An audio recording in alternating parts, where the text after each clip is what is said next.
Welcome to BNEWS Special Report. I'm Phil Gallagher along with my two guests today who are very familiar faces in Burlington. Brendan Egan, who's the Director of the Burlington Parks and Recreation Department, and Kelly Lehman, who's Assistant Director.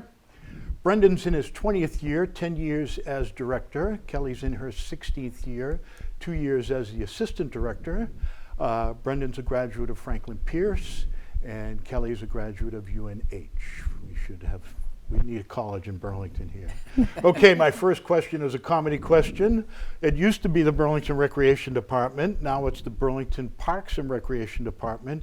And I was thinking perhaps that's in homage to Amy Poehler. Is that correct? Well, maybe. For the fun of it, we can say that. Yeah. But I think it was when the department went under one director of Parks and Recreation. Before it was a director of recreation and a director of park maintenance. And I think at that point is when they went to a Parks and Recreation department.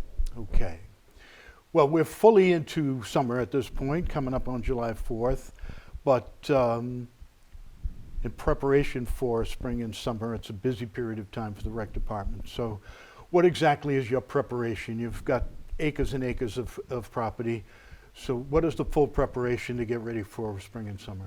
Sure. Well, obviously over the winter we're maintaining equipment. We're doing outside work as much as we can.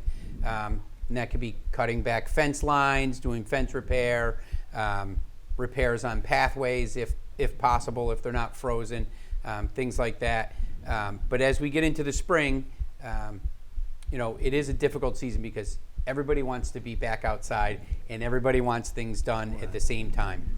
And nobody wants to play in a soggy field. Baseball Correct. in a soggy field, Correct. It's not fun. Yes, so our first thing to do is to get to any cleanups that need to be done, winter damage that's happened, and try to get those taken care of. And then we start going out, looking at irrigation, marking out ball fields. The high school sports come first, so marking out the fields that they play on, and then moving down to the youth sports fields. As it gets a little warmer, getting irrigation on, and then starting to cut and trim fields, open bathroom buildings, get tennis nets up, all of those things, while still starting to maintain all of the other town properties that we do. So we're not just athletic fields, we do all town buildings, all school buildings, all parks, and then athletic fields as well. So it's starting to open up a little bit of everything at once, and it gets hectic at times because, as I mentioned, the athletic groups want the fields ready. The people who just utilize the parks and playgrounds for their enjoyment, for recreation purposes, want bathrooms open, drinking fountains on, tennis nets up, pickleball nets up, the whole 9 yards. And then we get into, we get some rainy periods, and as soon as those temperatures start to rise, that grass takes off, and we're, in a season-long marathon of cutting grass. Right. Well, the interesting thing is you're doing the spring preparation with your full-time staff, which is how many? And then you finally get your summer staff. Right. What is that transition? So we have 9 full-time staff. For 260 acres. For 296 acres. We were just doing some math with that recently, and it is 296 acres across town. And we slowly start bringing on, usually late April, beginning of May, some college kids that are out early enough come on board. And then as we get into June, it's more of the high school kids that are over 16. Maybe they're graduating, right? So they can start a little earlier in June, and then the rest at the end of June when school gets out. And in all that prep too, we're also, aerating, fertilizing, overseeding our grass, which, takes a long time for, I'd say probably 120 acres of athletic fields altogether that we're treating, and so it is a timely process. Well, speaking of treatment, I want to get into programming with you, Kelly, but speaking of treatment, I noticed Wildwood and a couple of the other parks are dandelion free. What are you doing there that you're not doing on the Common, and when can we be dandelion free on the Sure. Common? So about 6 years ago or so, we went to we were all organic. Just it requires so much attention and timeliness of soil temperatures, air temperatures, time of the year to put certain products down to get the desired results. We're very busy. We don't have the opportunity to dedicate a staff of 5 to just that. Mm-hmm. So and we hear the complaints about the athletic fields, the weeds and things. So we switched to a non-organic program, but I'd say it's about 96% organic. Mm-hmm. We use a small amount of liquid herbicide that treats specific weeds, broadleaf, dandelions, crabgrass, those type of things. It's very selective in what it treats. The only organic herbicide that's out there is not selective. So if you spread it on let's say Rahana soccer field, the upper soccer field, everything would die. Right? So we use a selective liquid. So we had good results. Rahanis was our first one, and that was our test case over a year. But within 3 months, we started in August. Within 3 months, we had gotten rid of the clover that was out there and the dandelion. 90% of the dandelions, we had a nice stand of grass. It had been top dressed with sand. Top dressing helps even out the playing surface. You get those little undulations that happen from clumps of grass. And, the things that kill your driveway. Exactly. Anyways, that was our first test, and we wanted to do it on properties that are irrigated too. Mm-hmm. Relying on Mother Nature to give us rain, we know how that works, right? Well, not only that, the water ban hasn't been helpful to us the last few years, although Correct. that seems to have eased. Kelly, you're in the programming side of the ball game. Sure. So what is your preparation coming into the big part of the season? Although I know your winter programs are pretty extensively used as well. So our program and therapeutic recreation divisions start planning for summer programming in the beginning of January.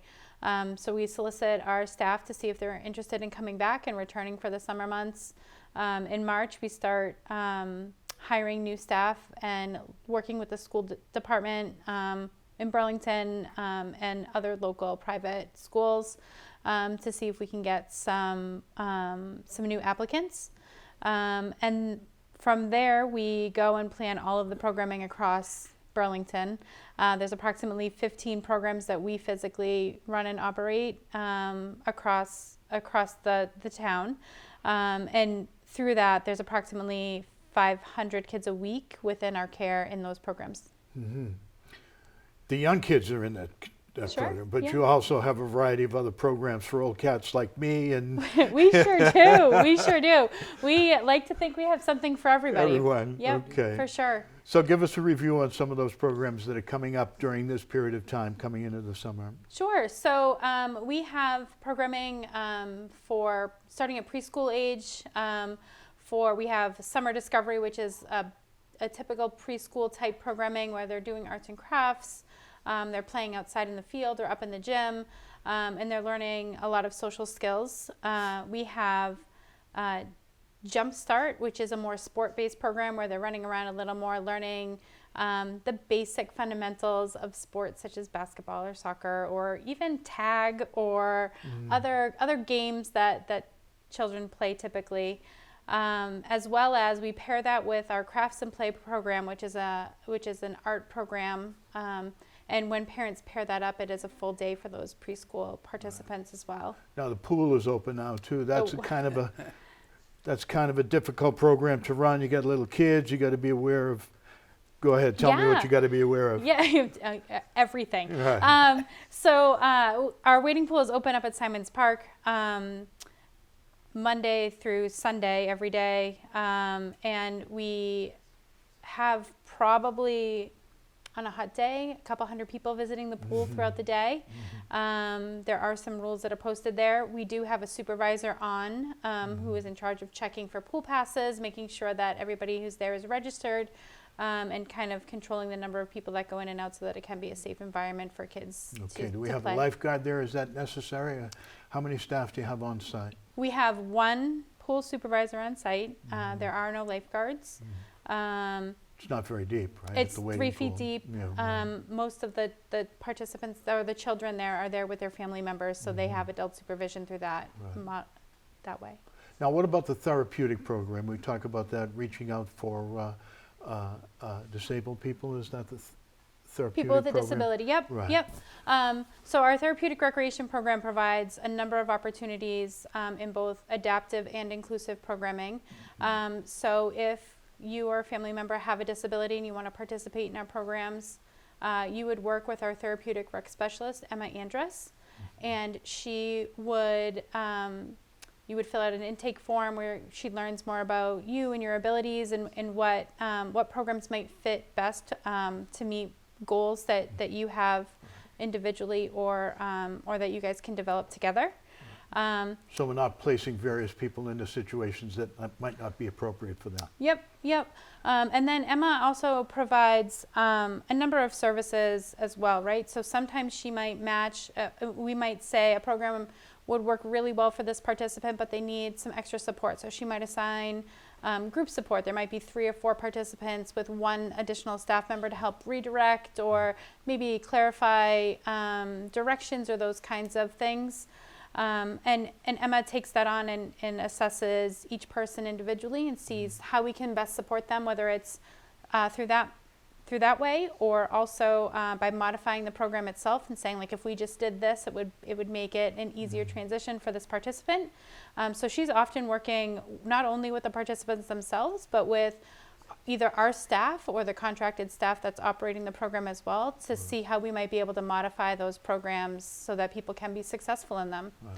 In addition to that, we also have adaptive programming, which she offers and has a team of staff that operates programming that is intentionally made to be fully inclusive for people with disabilities.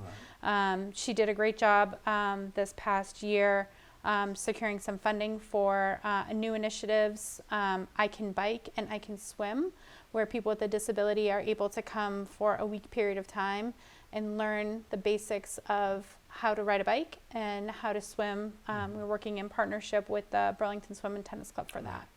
Now, I read somewhere it was an award-winning program. Tell me about that. Did we win an award for those programs? Well, Emma won an award nationally. She was named National Recreation Park Association one of their top 30 under 30 last year in 2023, which is a wonderful honor, well deserved, and we're so fortunate to have her. She was also part of the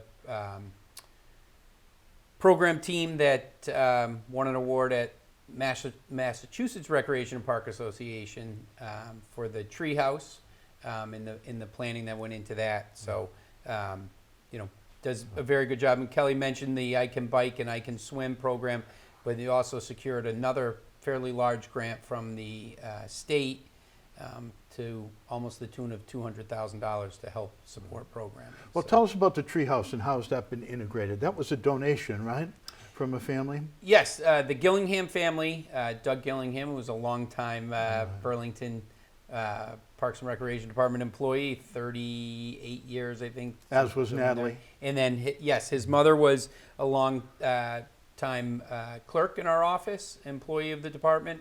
And when she passed a few years ago, the 4 boys, her 4 sons, wanted to do something in their parents' memory.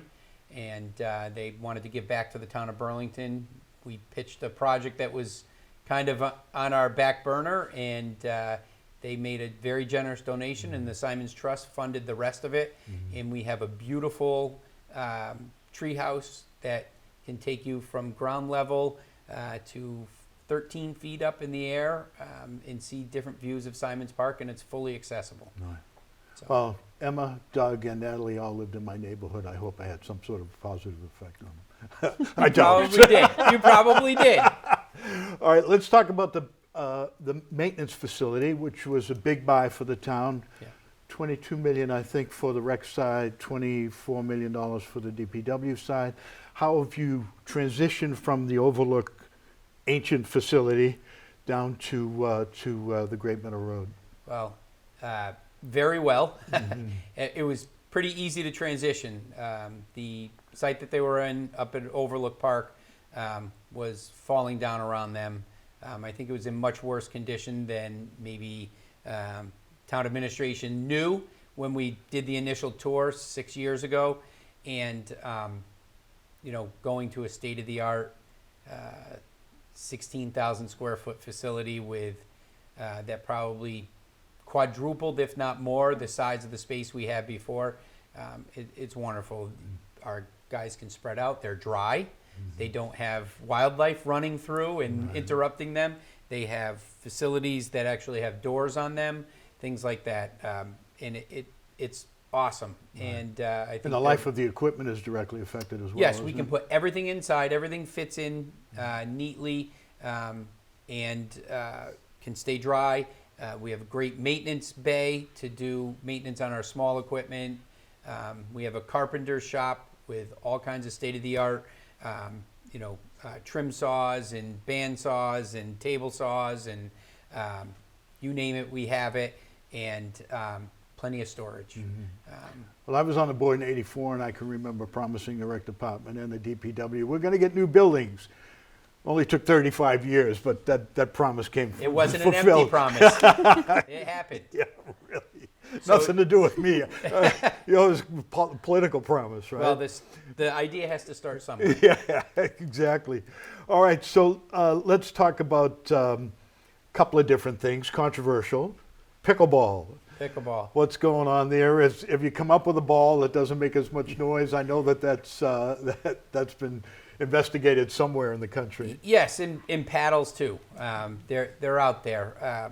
So, as you know, we made a move on our pickleball courts. We had taken one of the courts at Simons Park and made it into pickleball right before COVID. COVID got people, I think, a positive, got more people outside, visiting parks, visiting athletic sites, participating in things more individual or one-on-one sports. But pickleball took off through COVID, was popular before that, but really took off. Moved the courts because of noise. We have some sound dampening curtains that go around it that I think help muffle the noise, but being a little bit further away from the houses on Church Lane has helped. It's from the noise standpoint, I think we've done all right. Popularity standpoint, we need more pickleball courts. Because all the old timers who used to play tennis and other more aggressive sports, Right. who suddenly can't get to the ball as quickly. Right. So you're getting more demand for pickleball. Definitely, and it's going younger. I mean, we're seeing high school kids playing. I know they're teaching in some phys ed programs around the state. It's popular. It's something anyone can play. It is a smaller court, so you're not having to track down that ball, that deep volley back to the baseline, and you're running for it. It's a little more compact. No, what I do is I yell, "That's out." Yeah. I don't run for those. Yeah. The trick with more courts, I will say, is finding a spot that is not right in the neighborhood. So we have some ideas down the road, and hopefully some of those come to fruition. Okay, well, cricket's another one, Yeah. a demand, big demand. We have a large population now in Burlington that are cricket fans. Yes. How are we meeting the needs of that population? So we have a cricket pitch down at the Miter Fields, and we have a fiber mat. It's a jute fiber mat that was recommended from one of the groups, and we have that out into the outfield of the softball field. And so if there's a softball game, they can play right over it. But we do have a field there. We do permit out behind the recreation center, Wildwood Park, sometimes Marvin or Rotary on a weekend for cricket. But it is something we're investigating, another pitch somewhere. Okay. You just need a large enough area to do that. And how is the permitting programming working? Are we getting cooperation from the various groups that want to use these fields? Because I've heard a couple of conflicts where people don't want to get off the field when somebody who does have a permit. Right. Are we encountering any of those? We do a couple a season, and we tell the people that get permits, carry your permit on your phone, because that's the proof. And if there is an issue, believe it or not, we don't give out our personal cell phone numbers for the weekends. But if there is an issue, you call the police, and once the police see that you have the permit for the field and the other person can't produce it, I think it tends to work itself out. We tell them, don't get confrontational. If it's getting confrontational, you're better off backing away. We will, work with you on the permit and try to find out the group. But, we also, so we're getting good response with permits. It took a little while, would you say a year or so, people got used to, I actually need a permit.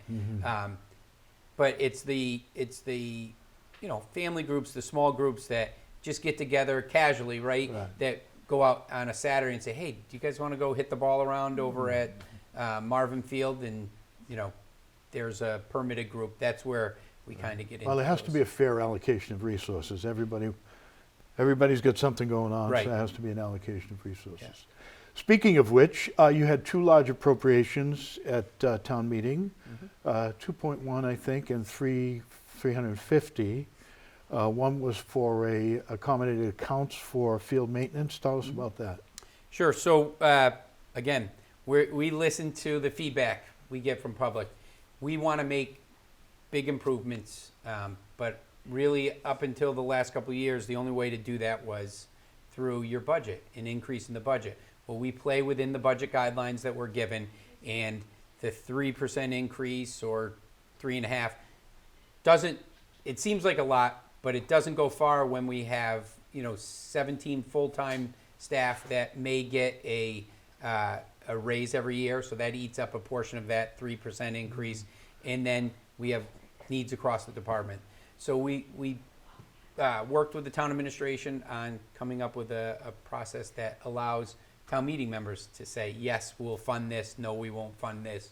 So we put together a warrant article for $200,000 that will go to, upgrades and repairs and maintenance items on fields, replacing amenities, fence lines that haven't been done in 35, 40 years that are the original fences, player benches, backstops that are undersized, looking at the irrigation systems that are all most of them are 20 plus years old, and really diving in and assessing those, coming up with a capital plan to replace items on those, but also doing some work on in some parks, on some athletic fields that have been left behind, redoing infields, things like that. And it was approved, and we're happy. It's a start for us to continue to make those improvements that we couldn't make in our typical budget process. Dedicated yes, on the budget. the general line item. fund, correct. Now, you got 2.1 million for Overlook Park. Overlook Park, for those of you who aren't familiar, is the old Nike site. Decrepit buildings. Forgive me. Yeah. But now that the transition has taken place, you're out of there as far as maintenance is concerned. The only ones that are left are the players, which we want to talk about that in a second. But what is the overall plan for Overlook? So yeah, we took down the two maintenance buildings that were being used that were needed to come down. We have one storage building that our recreation division stores things in, and we do store some small equipment from our maintenance division in the other building that gets it out of the big place for the season, so it's not in the way during the off season. And then the players utilize another space that we have there. But this was Kelly's baby and idea. We applied for a Land and Water Conservation Fund grant from the federal government, and it's administered by the State Office of Executive Office of Environmental Affairs. Affairs. Thank you. So, but I'm going to let Kelly talk about the plan for the park, because this was something that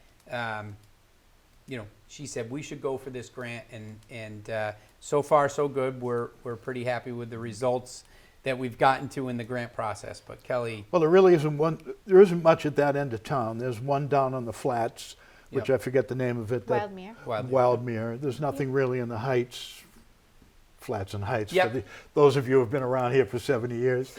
So what will that entail? You're going to get a grant that's going to offset the 2.1. But what is the overall project? What will you So the bring there? project itself actually celebrates the nature of the property the walking trails that are up there, the overlook of the city of Boston. So we're looking at a lot of site work will need to be done to start, but providing accessible trailways from the bottom all the way to the top of the overlook.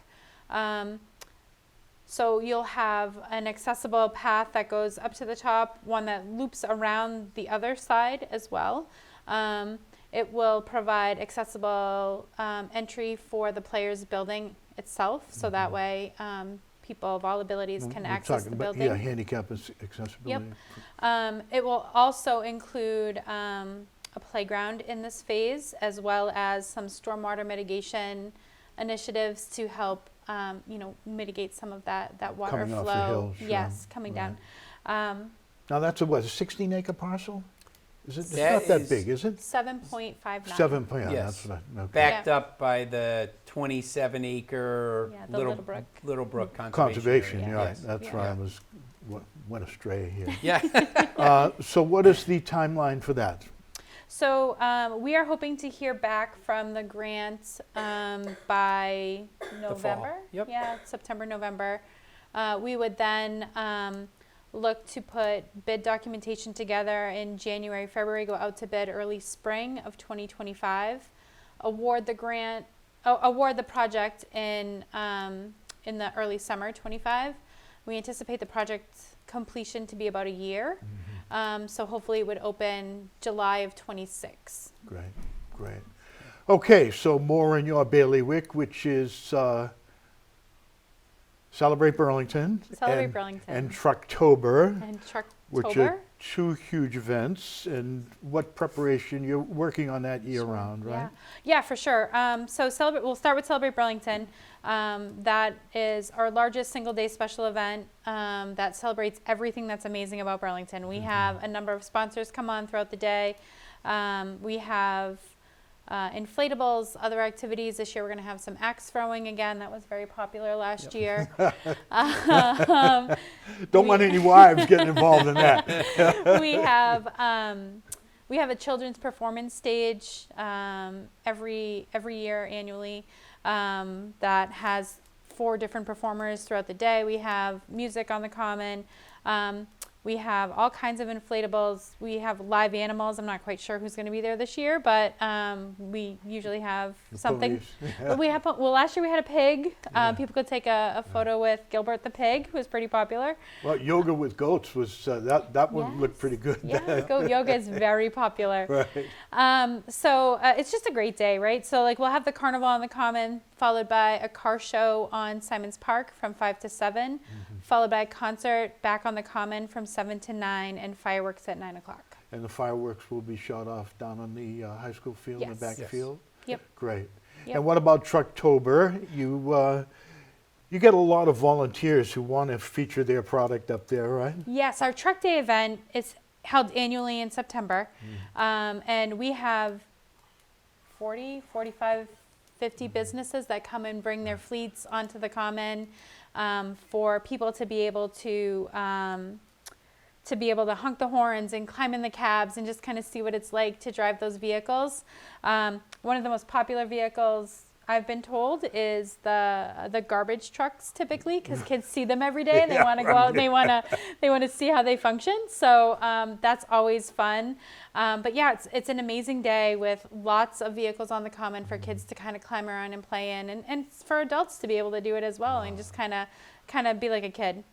The interesting thing about both of those events is that working with our Therapeutic Recreation Division, we have sensory-friendly versions of those events. So we have a sensory-friendly version of Celebrate Burlington that happens Friday night before that.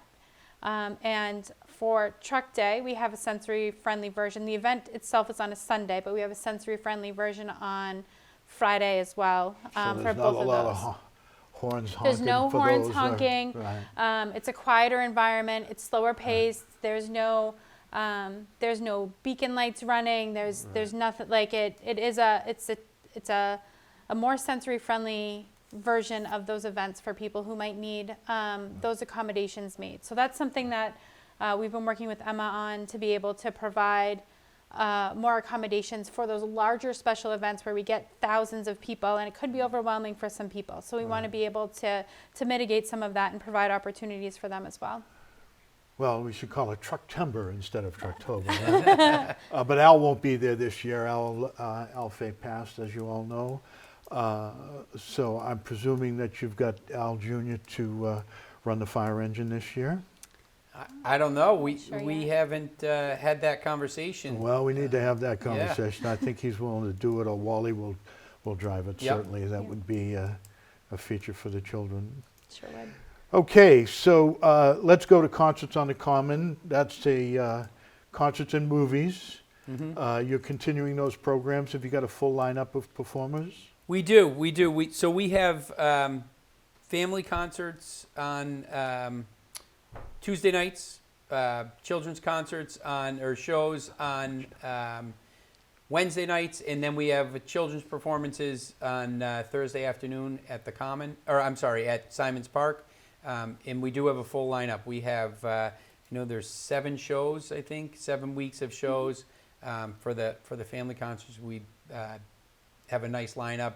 4 of the 7 are Burlington-based bands, which is great. With Chief Hart coming back? He is Fab Forever, right? Forever Fab. Forever Fab, yeah, sorry. So, and Jordan Marino's band is coming up as well. We have Cactus Gang and Moose Juice, Yep. along with the Rusty Randoms. That's Jordan Marino's group. So, yeah, we have Jordan, we have a who's nice- here. Jordan Yes. Marino, who is a teacher at the here. middle school. Yes, Okay. yeah. So He also runs a nice drone program too, doesn't he? He does. He's done some work for us before. So, and it was one of our staff members for a long time. When I first started with the department, he was a participant in the gymnastics program. And when I came back, left for 5 years, came back, he was running the gymnastics program. Right. So, Now he's a gymnastics coach. yes, yeah. So, we have a nice lineup. Great turnout last night. 100 plus people out there. It really is a great opportunity to grab some takeout, come up to the Common, enjoy a nice evening, listening to some music, watching a performer. Our Common is so big that kids can actually go and play while their parents sit and watch, and their parents can keep an eye on it. It's big enough; they're not running off into streets. Now, do you have vendor restrictions? I know we get an ice cream truck or a Italian ice truck or whatever that come on the Common. Do you have vendor restrictions as far as these events are concerned, so that we're not flooded with a variety of different vehicles? So we don't allow them on the Common for concerts. They can be on the street as long as they're in a legal spot, but they also have to be permitted in Burlington, which, we run into time to time. There's someone that's not permitted, and they're asked to move on. But for our events, the other special events that we do, if there are food vendors, ice cream trucks, things like that, they're all permitted through the Board of Health, and we're selective in who's coming on. And, it wouldn't make sense to have 4 pizza trucks on the Common, right? So trying to mix that up and Are we going to provide have a variety. food event at some point in time in the future? So we do have Trucktober, which is an event that happens in October, and it's a food truck event. Oh, Yes, okay. That's yes. stop mixing up. Yes. Yeah. Yeah. You're combining Trucktober with Trucktober. Okay. Right.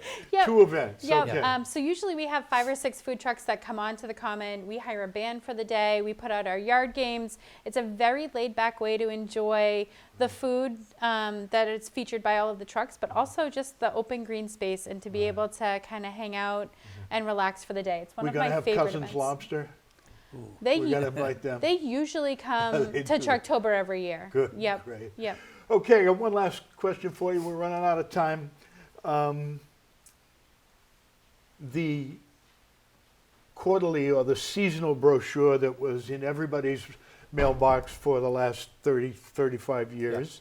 You've had a transition there. What's happened? And are you reaching the same number of people with the new program that you were with the old? Sure. So we were watching prices rise, and then I think COVID really helped push us over the edge on how we were going to distribute the brochure. Prices were going up in timelines and things like that, it was easier for us to produce a brochure and put it out online. More people wanted it right in their hand anyways, at all times. So we still do produce a limited number of paper copies in the office. We print them ourselves and staple them, and they're just not super fancy, stapled in the corner. But we do offer that. I think we are reaching the same number, maybe some more people that we weren't reaching before, and we've watched our numbers increase in our programs as well. That's due to the hard work of our program division, right? Trying to find all ways to reach people. Right. And, Well, you're heavily invested in social media at this point, Facebook, your own website. I think you're on TwitX or whatever that is. Yeah. FaceSnap is. Yep, and Instagram is a big one as well. Instagram, Yep. As Yep. Bill Belichick would say. That's right. Okay, unfortunately, we went out of time. I'd like to thank our guests, Brendan Egan and Kelly Lehman from the Burlington Parks and Recreation Department, who are going to be very busy for your benefit this summer. Thank you for joining us. Thank you for having us. Thanks for having us. Thank you. Have a pleasant day.